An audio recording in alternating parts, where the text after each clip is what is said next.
perspectiva e desenvolvimento de gasto de AZV em GDP, isso aqui é dado que está sendo usado principalmente para instância internacional para medir o grado que está contener crescimento e, además, está junto com o gasto coletivo, está indicar o qual o gasto coletivo está saca do GDP para financiar gasto gasto público. Mas o gasto aqui está menos favorável para a economia, porque é importante para nós manter a totalidade de gasto coletivo de relação com o GDP a um nível aceitável, rond de 40-42%. Nós também com a ano 2019, que está bom ano para a AZV, ano que ainda a economia estava tremendamente bom, com o resultado de boa entrada, e estava tendo surplus também, nota trimestre de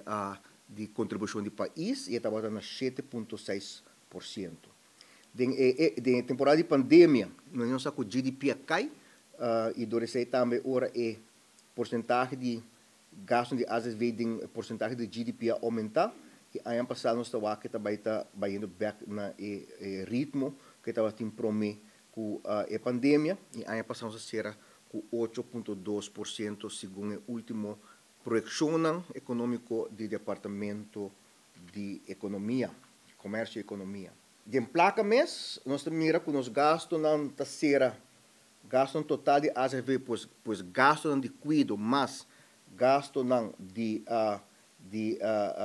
administração, será na 479,6 milhões,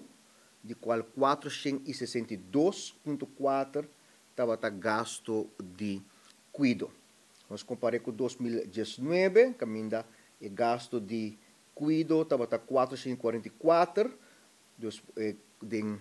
3 anos a transcorrer, o gasto de cuido aumentar com 18 milhões, mientras que o gasto total de AZV aumentar com 17 milhões. Está tendo um crescimento de 3,2%, mas aqui nós também grande parte do crescimento aqui não estava inversão incidental que nós por do crescimento de entrada para atender assunto não que a posponer ou ocasionar para a pandemia, entre outros lista de espera na diferentes especialismos arriba no nosso país.